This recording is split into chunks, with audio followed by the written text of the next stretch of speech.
Okay, so you're getting ready for a job interview, and it's in English, which, let's be real, adds a whole other level of difficulty to the whole thing. But no worries, we're here to help. In this deep dive, we're going to be looking at how to take the best tips and vocab from your source material to help you really just crush that interview. Yeah, and it's really interesting. The source material actually emphasizes that the interview is not just about getting through it. It's about you figuring out if you're even a good fit for the company you know. Yeah. Culturally, if the values align. Yeah, it's about thriving there, not just getting a paycheck. And actually, the source material, it goes right into some key vocabulary, strengths and weaknesses. But they're not just buzzwords, are they? Right. They're really about, showing how self-aware you are strategically. So, for example, instead of just saying, like, working under pressure is a strength, connect it to a specific example. Like maybe, you successfully managed a tight deadline on a project. So you're not just saying that you have the strength, but you've actually used it and used it well. That makes a lot of sense. So it's not about just stating it. It's about showing how it's played out in your experience. And what about weaknesses? Is it really a good idea to even mention those? It can be if you frame it the right way. The source material gives an example of someone saying, I tend to take on too much work, but I'm learning to delegate effectively. So you're acknowledging a possible weakness, but then you're also showing that you're trying to grow and get better. Oh, that's clever. Turning a possible negative into a positive. This deep dive is already full of really useful stuff. Now, the source material also talks a lot about preparing, like going way beyond just your resume. Oh, yeah, for sure. They talk about 3 main things to prep: researching the company, practicing common interview questions, and mastering the STAR method. And it's interesting why they emphasize each one of those. Okay, so research is important, we get that. But what makes it so important according to the source? Well, it's not just about being able to say facts about the company. They suggest finding specific projects or initiatives that you're really excited about and connecting your skills and experience to those. That way you're showing that you really did your research and you're actually interested in helping them succeed. So it's about finding those real points of connection that make you stand out as someone who's really invested in the company's mission. Yeah, exactly. Now, the second thing, practicing common interview questions. That might seem obvious, but the source makes it clear that it's not about memorizing answers. Right, you don't want to sound like a robot reading a script. So what's the key to really good practice according to the source? I think it's about feeling comfortable talking about your experiences and making sure your answers really fit the role and the company. Practice helps you be less nervous and make sure you're highlighting the right skills and experiences. That makes sense. Now, what about this STAR method? Everyone talks about it, but what is it really and why is it so good? The STAR method. It stands for Situation, Task, Action, Result. It's a way to structure your answers to those questions that ask about your behavior. Like, tell me about a time you faced a challenge. Instead of giving some vague answer, you use an actual story to show off your skills. So you turn those vague answers into something that really grabs their attention. Can you give me an example of how the source material uses the STAR method well? Absolutely. Remember that practice interview with Alex and Sophia? When Sophia asked Alex about a time he showed leadership, he didn't just say, oh, I'm a good leader. He actually used the STAR method and described the specific situation where he led a team project. Oh, right. He talked about the problems they had, the things he did to motivate the team, and the great results they got together. Exactly. By using the STAR method, he took a basic answer and made it into this interesting story that really showed his leadership skills. That's such a good example. It really makes this STAR method make sense.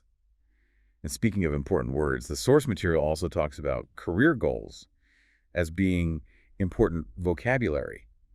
But it's not just about that old question, where do you see yourself in 5 years, right? Right. The source suggests that you should think further out than that and focus on how your own career goals and what the company wants to achieve fit together. So instead of just saying I want to be a manager, I should explain how my desire to lead connects with the company's growth plan or their belief in developing future leaders. Exactly. It shows you've done your homework, you get their goals, and you see yourself as part of their future success. Welcome back. We're going to keep diving into how to really nail those job interviews in English. And this time we're going to go past just the ideas and see how to actually use them. Right. We've been talking about vocab prep, the STAR method, but it helps so much to see how those actually work, Yeah. And the source material actually has that practice interview. Yeah, definitely. Alex and Sophia, they kind of show you how to use those STAR stories in your answers, so they really stick with the interviewer. Oh, yeah. I remember being impressed with how Alex answered that question about a difficult project. Yeah. It would have been so easy to just say, oh, I'm good under pressure. But he went way beyond that. He did. He made it so clear using the STAR method. He described the situation, a big project was getting delayed. He explained his task, his role in getting everything back on track. Then all the actions he took, like working with the team, changing priorities, coming up with new solutions. And then the result, the project finished on time, and it was even better than the client expected. It was like watching a pro. He showed he could solve problems, work in a team, and get things done, all in one short, interesting story. Exactly. And he did a great job of connecting his skills and experience to what the company values. He talked about how much he believes in teamwork and making clients happy, and that really connected with the interviewer. It's like that feeling of, I get you, and I want to help you succeed. That makes such a difference. And talking about feeling, I loved how enthusiastic Alex was. Even just listening, you could tell he was really interested in the company and what they do. Oh yeah, enthusiasm is so powerful. It shows you're not just going through the motions. You're actually excited about this chance. Okay, so we've seen how Alex nailed what he said. But there's something else that's super important, especially when you're interviewing in a language that's not your first language. Your mindset. How do you stay calm, confident when you get nervous? That's a really good question, and it's something people don't talk about enough. Interviews are supposed to be kind of hard, They want to see how you think when you're under pressure, how you handle stress, and if you can explain your ideas clearly. It's almost like a mental test as much as a knowledge and skills test. Right, and that's why preparing and practicing are so important. Yeah. The more you know those common interview questions, the more you practice those STAR stories, the less those unexpected questions or a weird interview setting are going to throw you off. Right. So practice builds confidence and takes away that fear of the unknown. But what about those weird questions that come out of nowhere, the ones that make your mind go blank? That's when your mindset really matters. The source material says it's totally okay to pause, take a breath, and think. You don't have to answer everything immediately. It's more about showing you can think things through and stay cool even when you're put on the spot. Exactly. And don't forget, everyone gets nervous in interviews, even people who've done tons of them. It's just human nature when something is important. So it's not about not being nervous at all. It's about handling those nerves well. The source material actually gives some tips on how to do that, doesn't it? It does. It says to focus on what you're good at and what you've achieved, instead of thinking about what you think are your weak points. And it talks about how important it is to tell yourself good things. Remind yourself of all the awesome qualities and experiences you have. Like you're your own cheerleader, right? Yeah, because if you don't believe in yourself, it's going to be hard to convince anyone else that you're the right person for the job. So we've talked about mindset, but let's switch gears and talk about language. Source makes a point about going beyond just speaking English. You have to know the words that people use in that specific industry. That's so true. It's something that can make you really stand out from other people interviewing. Every industry has its own special words and phrases, buzzwords, acronyms, things like that. And knowing those shows you really get the field. So if you're interviewing for a tech job, you want to brush up on your coding terms. Yeah. And if it's marketing, you need to know all the latest digital marketing stuff. Right. Spend some time looking at job descriptions, company websites, articles and stuff in that field to get a feel for the language they use. It shows you've done your research and you're already thinking like someone who works there. Like you're speaking their language. Showing you're not just an outsider trying to get in, but someone who already gets it. Now, what about those times when you don't understand a question or need something explained?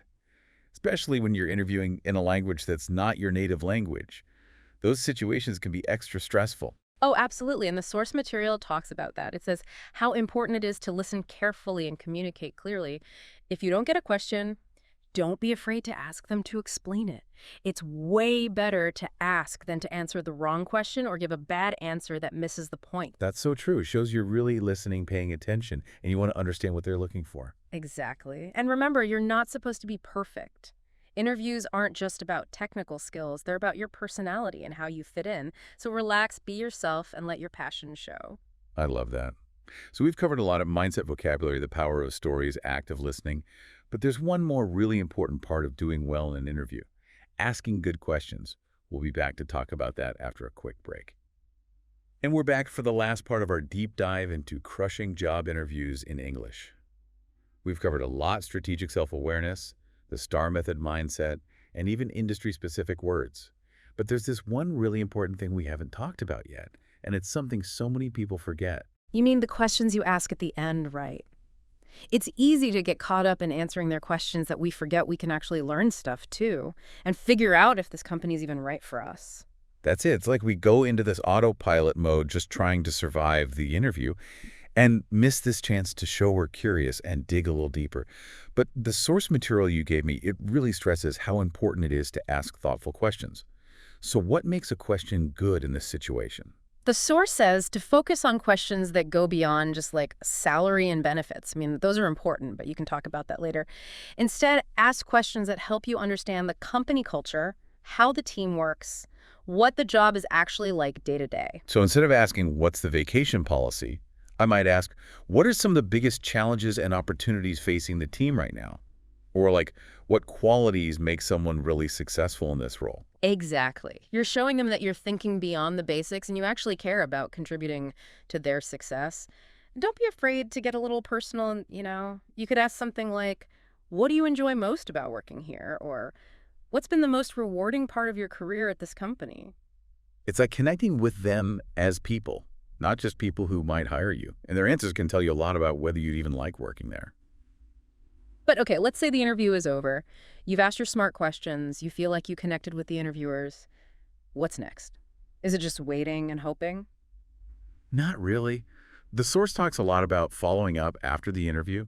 It's not just about being polite. It's a strategic thing that can make you stand out. Oh, right, the thank you note. It seems small, but it can make a big difference.